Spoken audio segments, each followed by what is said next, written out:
Bonjour. Alors, je voudrais saluer particulièrement ceux qui sont mes auditeurs assidus sur les réseaux sociaux. Voilà. Alors, il y a quelquefois certains me disent qu'ils veulent me faire des dons. Bon, dans ce cas-là, il faut me contacter en inbox. Voilà, c'est en inbox. Comme ça, je vous donnerai mon numéro Wave et puis aussi Orange Money sans faire de publicité, etc. Voilà, donc c'est ça. Voilà, donc c'est ce qu'on va faire. Voilà. Alors, je voudrais ici, à travers cet enseignement, parler des origines lointaines des peuples de langue gour. Les peuples de langue gour, ils sont nombreux. On ne va pas les citer tous, mais on va en citer quelques-uns. Les plus connus comme les Mossé, appelés improprement Mossi, les Mossé, les Senoufo, les Gourmantiers, les Goursi. D'ailleurs, c'est les noms Gourmantiers, Goursi, etc. à certains groupes appartenant à cette famille linguistique-là. Souvent, ils ont dans leur nom le terme de Gour.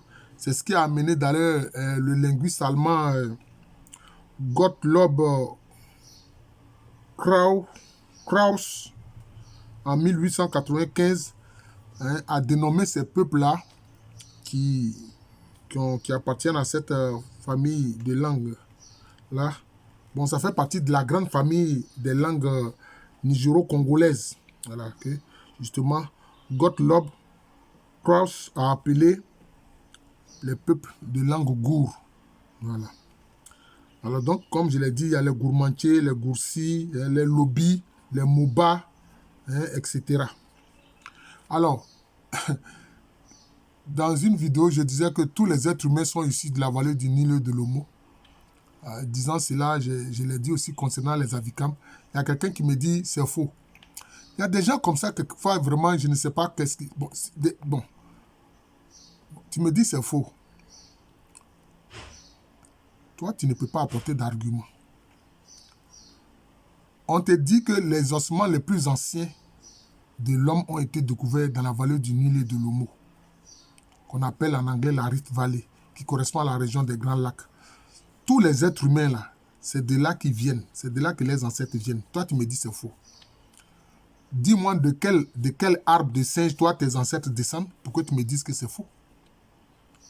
Parce que peut-être que je dis ça parce que par rapport à ce que, comment on appelle ça, ce faux linguiste-là je dis, c'est même pas un linguiste, hein, c'est lui qui a élaboré la doctrine des choses, comment, de l'évolution. Darwin. Peut-être que tu es un partisan de Darwin, tu es un darwiniste. Hein? On te a dit que tes ancêtres descendent des singes et sont dans les arbres. Voilà.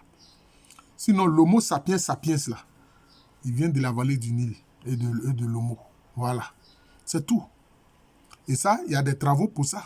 Tu n'as qu'à regarder les travaux, notamment des différents travaux. Hein. Bon, le plus récent, malheureusement, qui nous a quittés, c'est le professeur...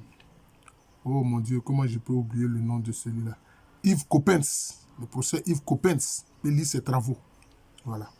Donc, les peuples gourds, donc, je viens de citer quelques noms. Les ancêtres sont partis de la vallée du Nil et de l'Omo. Ce qu'on constate, c'est qu'il y a eu beaucoup parmi eux qui ont séjourné autour du lac Tchad.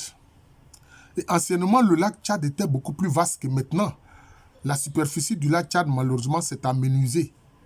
Et ce qu'on a constaté, c'est que c'était des peuples qui étaient des archers. C'est-à-dire, ils maniaient l'arc et la flèche. C'est-à-dire qu'ils savaient fabriquer l'arc et la flèche. Ça a été un élément important dans, je peux dire, dans l'évolution de l'armement et de la défense. Les peuples gourds ont été parmi les premiers à concevoir l'arc et la flèche. C'était des archers.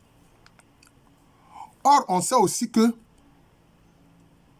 la zone enseignement en Égypte antique était appelé Tasseti, hein, qui correspond aussi à la région de Kouch, c'est-à-dire au Soudan actuel. Ça correspond aux zones du Soudan actuel. La zone de Kouch était appelée Tasseti, c'est-à-dire le pays de l'arc. Le pays de l'arc. Parce que ces populations savaient concevoir et manier très bien l'arc et la flèche. D'ailleurs, beaucoup ont été recrutés dans l'armée des pharaons, pour ne pas dire des Nessoutes. Le mieux, c'est de dire des Nessoutes, c'est-à-dire celui qui vient du sud, ceux qui viennent du sud. Vous voyez, c'est ce que le terme pharaon veut dire. Voilà. La vraie appellation, c'est Nessoute, c'est-à-dire celui qui vient du sud. Si les gens utilisaient le terme Nessoute, on saurait bien que forcément, ce sont des nègres, ces pharaons-là. Voilà. Et non pas des caucasiens.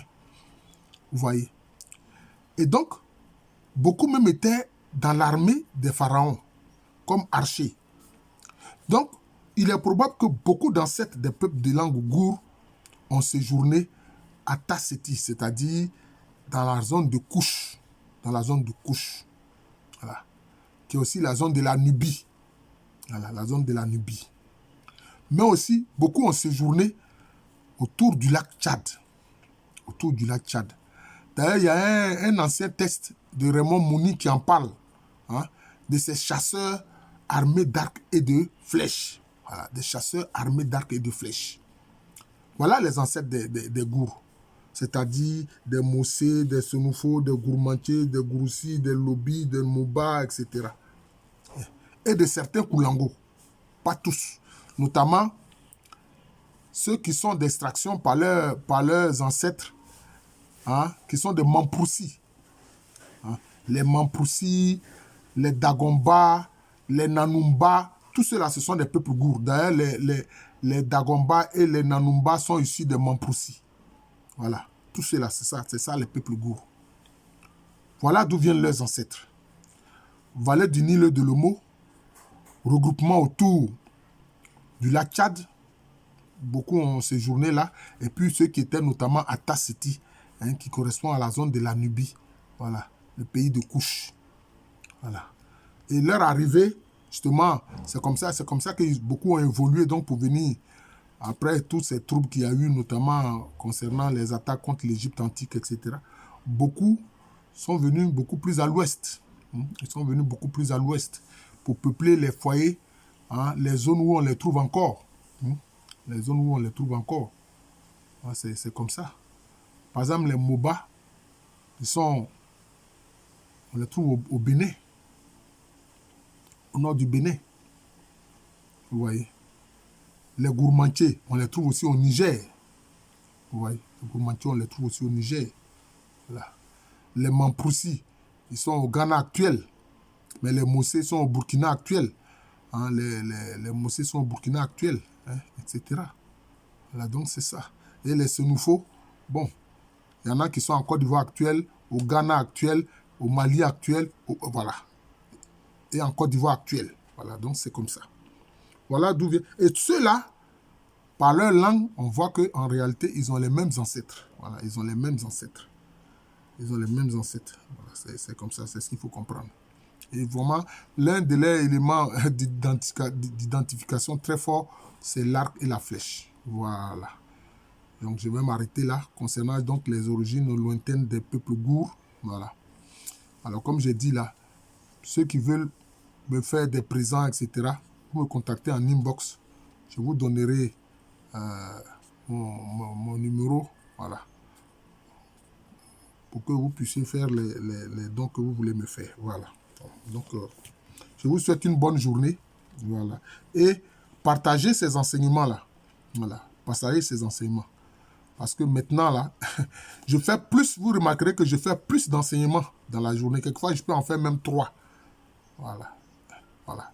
Parce que moi, la retraite, je ne connais pas. Je suis à la retraite, mais je continue de travailler. Voilà. D'ailleurs, même en principe, mercredi, voilà, je préside une soutenance de thèse. Voilà, je préside une soutenance de thèse. C'est-à-dire, dans 2 jours, je préside une soutenance de thèse. Voilà. Quand on est à la retraite, il faut continuer de mener des activités. Voilà. Un muscle qui ne travaille pas s'affaiblit. Or, le cerveau, c'est aussi un muscle et il faut qu'il travaille. Voilà.